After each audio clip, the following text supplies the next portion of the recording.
Hi, and welcome to the Good Health Podcast. I'm your host, Nicole Good, a registered nutritional therapy practitioner and functional medicine practitioner. Join me as we explore thyroid, brain, and fatigue conditions with positivity. From Hashimoto's to multiple sclerosis, chronic fatigue to adrenal dysfunction, I've got you covered. With expert advice and tips to help you take action now and inspiring real patient stories from successful individuals who refuse to let their health hold them back. Start your journey to good health today. And don't forget to come and join the conversation on Instagram at good_health. That's GOODE. Or visit my website at nicolegoodhealth.com to find out more. Okay, so welcome back to the Good Health Podcast. We are doing something today that we have done just once before, and that is answering your questions. So we got you to submit questions, and we got so many responses back that we split it out into a couple of episodes. I tried to kind of put them in similar topics. So last time, a lot of the questions were around thyroid conditions. And this time we've got quite a few around that longevity picture and around fatigue and chronic fatigue and some sort of dysautonomia. So a lot of those sort of fatigue conditions. So we are jumping into that today. Yeah, this episode is designed around you. So let's dig straight in. So the first question comes in from Kate. And it says, how does intermittent fasting or time-restricted eating contribute to longevity? And is it suitable for everyone? Good question. There's lots of terminology around intermittent fasting. I think this is probably the first thing that we need to say. There's lots of different types of intermittent fasting. Commonly, made very popular by sort of Michael Mosley with the kind of 5-2 diet and things like this. The thing that I actually use the most is more around that sort of time-restricted eating, whereby we eat within a certain window. So we limit the time through the day that you can eat. You can eat normal amounts through that time. So we're not calorie restricting you. We're not cutting meals or anything like that. We're just eating within a smaller period of time, giving your body more time off to do other things so that your immune system can clean things up and get working and stuff like that. So there's lots of different things, lots of different ways of doing it. And I think that's the first thing to take into consideration. You can do huge fasts. So, some people do 48 hours, 72 hours of fasting.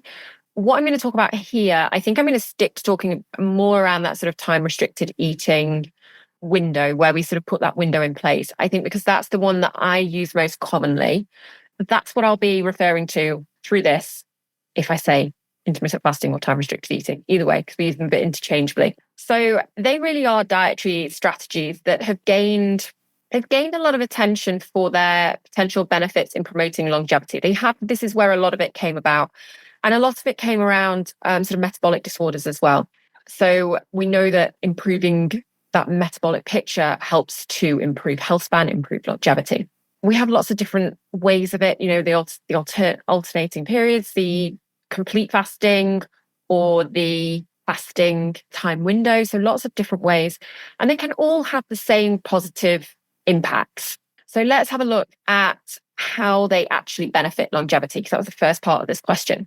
As we've said, improving metabolic health. So generally they've been found to be really good for metabolic health. So they can enhance that insulin sensitivity, lower the blood glucose levels, reducing the risk of getting those metabolic diseases. So things like type 2 diabetes. And as we said, that better metabolic health really is linked to increased health span. The other thing that we've sort of just touched on there is that autophagy and that cellular repair. So during fasting periods, the body actually initiates autophagy, which is a process where the damaged components can be removed and new cell formation is carried out. All cells can be recycled. So we get lots of new cells, we get lots of damage clearing up. So it's kind of like a housekeeping coming in and clearing everything out. And what that does is prevents this accumulation of damaged cells. It reduces the risk of chronic diseases, including things like cancer and also neurodegenerative disorders. So autophagy is really important. And it's probably that cellular repair and autophagy is probably the main reason that I use it with patients. But there are obviously the other benefits as well. So we've got the metabolic health. We've also got the reduced inflammation. And this can be really good for people with autoimmune disease. So I do use it sometimes with them. Chronic inflammation is a key factor in aging, in age-related diseases, in things like autoimmune diseases. And this intermittent fasting has been shown to reduce markers of inflammation. So that may be beneficial as well. The other thing that could be good for is mitochondrial health. So again, with a lot of the clients I work with any of the fatigue disorders or any of the autoimmune disorders, mitochondrial health is really important because we're talking about energy. So fasting can really help to enhance that mitochondrial function and efficiency. And healthy mitochondria are crucial for energy production and reducing that oxidative stress, so that damage. So it's kind of tying in with that cellular repair picture. And both of these sides of it are important for this longevity. And then finally, for hormone regulation. So fasting has also been found to influence the release of hormones. So things like your growth hormone, which may play a role in sort of muscle maintenance, fat metabolism, all of these hormonal changes, which can really support overall health and longevity. So there's lots of reasons why I know, Kate, you asked specifically for longevity, lots of reasons why for longevity, but also for chronic illnesses that fasting may come in useful. So we've got metabolic health, we've got that autophagy, we've got the inflammation, we've got mitochondrial health, and we've got hormone regulation. And then the second part of your question was, is it suitable for everyone? No, is the simple answer. It's not suitable for everyone. Anybody where we've got any health concerns, so if we've got some medical conditions, so if there's diabetes, obviously, or hypoglycemia, if we're seeing imbalanced blood sugar, then we have to be careful. And you really should talk to a healthcare practitioner prior to doing intermittent fasting if you've got any of these kind of blood sugar issues going on. So that's definitely one group of people who should be careful with it. The other side of things is when we're talking about eating disorders. So when we're looking at sort of health conditions, it obviously is a way that can promote disordered eating. For anybody who has had disordered eating or who has had an eating disorder, intermittent fasting is probably not the way to go. Then we have to look at those who might have higher need for nutrients. So people who are exercising a lot, so athletes, just people who are doing quite high intensity exercise, those who are pregnant or breastfeeding. If you're recovering as well from an illness, when you're recovering from an illness, it's really important that we get those frequent meals in, we get your energy requirements in there, we get the nutrient requirements in there. So if any of those things are going on for you, you're exercising a lot, pregnancy, or just recovering from being ill, from having a virus, then it's probably not the time to do it as well. And then another one that tends to come up is lifestyle. And this really becomes personal for people because it can actually be quite challenging to stick to intermittent fasting. And that might come around due to work schedules. Maybe you entertain people after work, you have to go out for dinner with clients or with colleagues, or you have social commitments, or personal preference maybe comes into it a little bit here, but hopefully you're willing to make changes if you're looking at this sort of thing. But you may have actual social commitments that make it difficult. So I think for long-term success with intermittent fasting, it's important to be a little bit flexible because there will be things that come up in life that can make it a little bit difficult. So that maybe is, if you have that sort of demanding schedule, maybe it's not suitable for you. And then the other thing that I would say in terms of suitability for everyone would be age-related issues. So we've looked a little bit at those sort of times in life, as in sort of pregnancy and breastfeeding and things like that, but actual age as well comes into play. So children and adolescents who are growing, I wouldn't recommend intermittent fasting for them. And also for the elderly, I wouldn't, that's also not a group that I would recommend intermittent fasting for. So intermittent fasting, time restricted eating, whichever way you want to do it, it can be really beneficial. It can really help with longevity. It can really help to improve that metabolic health, enhance that cellular repair, reduce inflammation, support mitochondria. So there's lots of benefits, but it's not a one-size-fits-all process. It's not something that everybody should be doing. It may be that a certain type of intermittent fasting is better for you than a different type. We've got to look at the individual, look at the health conditions, look at their nutrient needs, look at personal circumstances. So I would say, if it is something you're considering, maybe talk to a healthcare provider or a functional medicine practitioner who can help you in terms of eating patterns and how you might be able to incorporate that into your life easily and whether it's the right thing for you. Okay, so Maria has asked, are there specific biomarkers or genetic testing that can predict longevity or help tailor a personalised plan? So this really is around the testing for longevity. So yes, we do have testing that can help. We have quite a few biomarkers that can help. We also run genetic testing, and they can give us insights into, particularly into building really personalized, tailoring those personalized protocols to you to help benefit your health and get it to as optimal a condition as we can. Some of the key markers that we can look at, something that we talk about a lot is telomere length. So telomeres are the protective caps that are on the end of your chromosomes.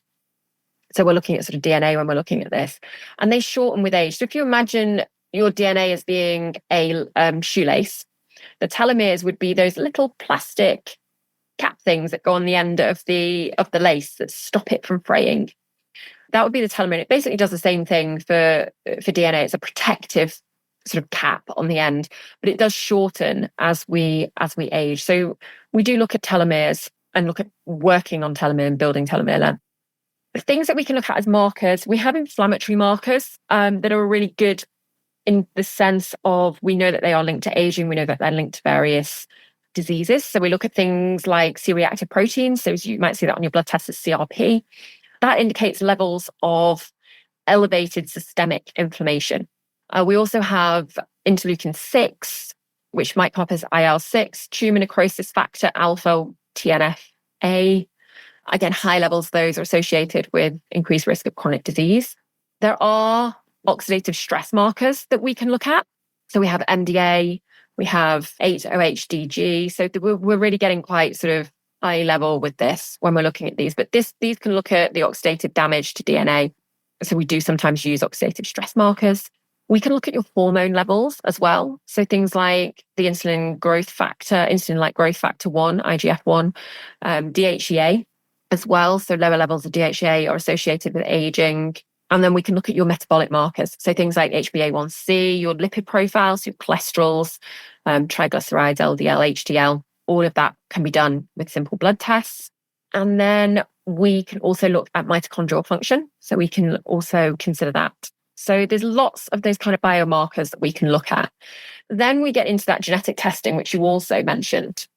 So we can look at the ApoE genotyping. So there's different variants of this that are associated with high risk of things like Alzheimer's, cardiovascular diseases.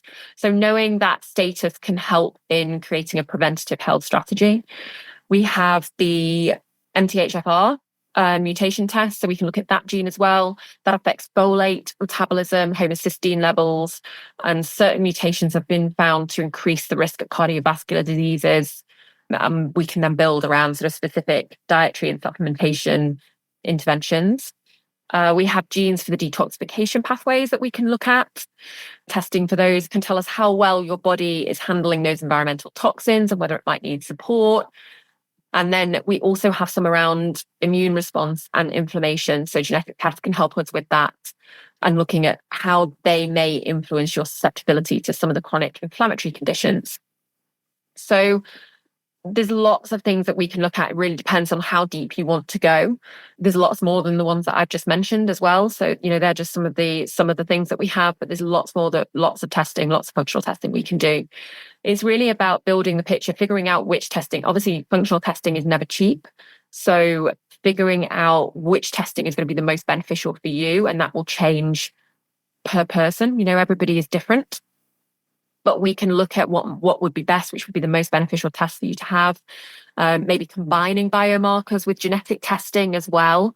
Maybe not just one or the other. We might do a bit of a combination to build that real picture around health and your potential longevity. And then that allows us to build that sort of personalized plan around nutritional interventions, supplementation, lifestyle modifications, and those sort of preventative strategies. So we can really use these advanced testing to help you to really proactively manage your health. And there's lots that we can do around that. Okay, so the next question is, how can lifestyle factors such as sleep, stress management, and exercise be optimized to extend health span? And this is from Sam. Okay, Sam. So optimizing lifestyle factors such as sleep, stress, exercise, all of those things is crucial for extending health span. And I talk about this actually a lot in my upcoming book, which will be released in November this year. So I call them the 4 lifestyle S's. And we talk about sleep, we talk about strength, we talk about stress, and we talk about social. And these things really are all important for optimizing your health. So they're all crucial for keeping you in good health, helping to prevent chronic diseases, and really promoting that sort of longevity picture. So if we just look at them, a few of those, you've asked which ones did you? You've asked about sleep, stress, and exercise. So sleep, really prioritizing sleep hygiene, trying to have a consistent sleep schedule. It's never going to be possible every single night, but if you can aim to go to bed roughly at the same time, wake up at the same time most days, that's going to help. It's going to help balance that rhythm, particularly if you're a poor sleeper and you're trying to get yourself back into being a good sleeper. It can be good to do that at the time. If you sleep really well anyway, then you don't need to worry so much. Creating that relaxing bedtime routine. So just doing something before you go to bed to just wind your body down, signal to your body that it's time to go to sleep. And obviously a big part of that is limiting your exposure to screens. So I talk a lot about this, reducing that exposure to blue light from phones, computers, TVs even. But preferably like an hour before bedtime. That blue light really does interfere with melatonin production and can really disrupt your sleep. So if you are struggling with sleep, getting off those screens that earlier and pushing that earlier and earlier is really going to help. If you do wake in the night, not reaching for your phone, because that's the first thing that we tend to do. Instead, reaching for a book, something on paper, not on a Kindle or a iPad or something like that, but reaching for a book instead can really help. Making sure that your bedroom, if you are struggling sleeping, make sure your bedroom is dark, quiet, cool. So generally around 17 degrees. It's colder than a lot of people think. Around 17 is usually a good temperature to have. Dark, if you're really struggling sleeping, even if you have to use blackout curtains or blinds, really get that noise, that light out of the room. And if you struggle with noise, even using something like earplugs can be beneficial, or putting on some white noise machines or some music. It depends how you fall asleep, what helps you to fall asleep. And that might be slightly different for everybody. But finding that sort of environment that really works for you and getting your body to wind down before you go to bed is really going to help. Also being mindful of dietary factors as well. So avoiding large meals too close to bedtime, caffeine and alcohol too close to bedtime, they can all interfere with sleep. They can interfere with your ability to fall asleep and also staying asleep. And then managing sleep disorders. If you do really have a chronic insomnia problem, or you have sleep apnea, or, any of these other sleep disorders, speaking to somebody, addressing the issues, getting the help that you need. So all of those things can be really beneficial for sleep. Stress was the other one you asked about. Things like practicing mindfulness and meditation. I talk about this a lot. Regular mindfulness practices can really help to reduce those stress levels. They're going to improve that emotional regulation, improve overall mental health. Aiming for kind of 10, 20 minutes a day. And I always say, do this every single day, not just when you feel you need it. Because it's actually harder to implement things like meditation and mindfulness when you are stressed, or when you're suffering with anxiety, or whatever it might be. It's harder to do. So it's actually much easier to do it on a day that's a good day. It's much easier to do it on a day that's a good day. So we want you to do it on those good days, so that when it comes to a bad day, it's actually sort of second nature for you and you can just implement it really easily. Other relaxation techniques, deep breathing, progressive muscle relaxation, guided imagery, journaling as well can be really beneficial. Big fan of journaling. All of those things can really help to reduce stress and help you to have more relaxation.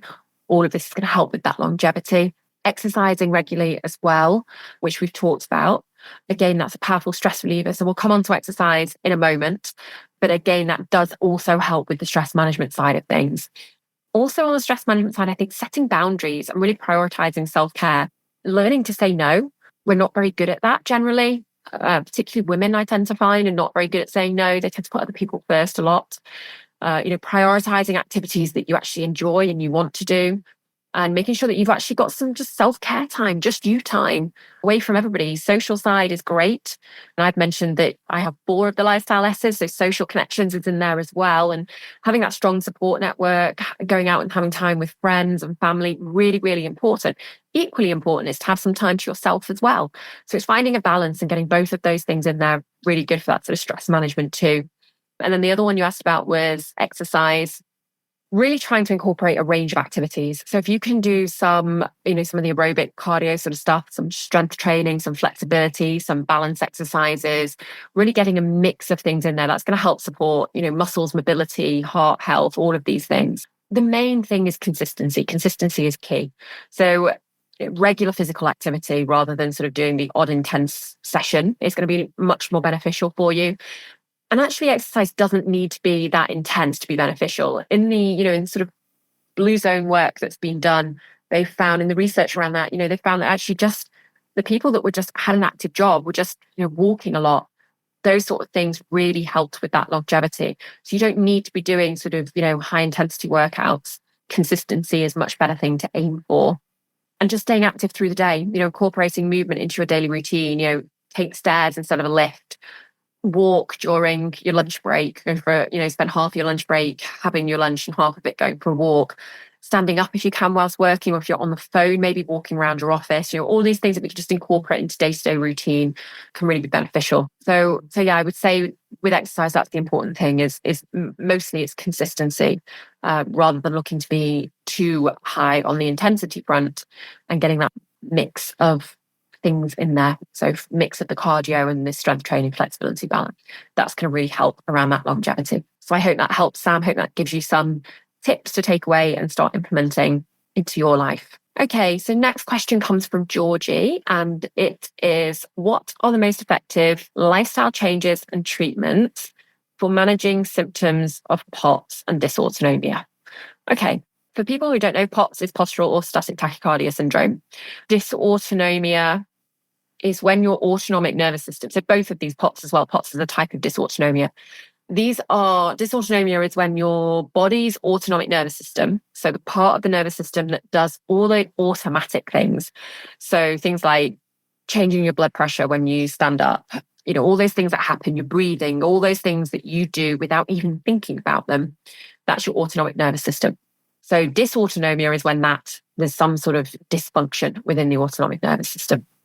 There are lifestyle changes that can help, particularly with POTS, but for all dysautonomia, making sure that you're staying hydrated is really important, Georgie. So drinking plenty of fluids, particularly water. If necessary, you can add some electrolytes as well into that, aiming for sort of 2 to 3 litres of fluids a day, preferably not sort of caffeine or alcohol related fluids, but water, really good to get in there. That really helps to increase that blood volume, can improve that circulation, which can be an issue with dysautonomia.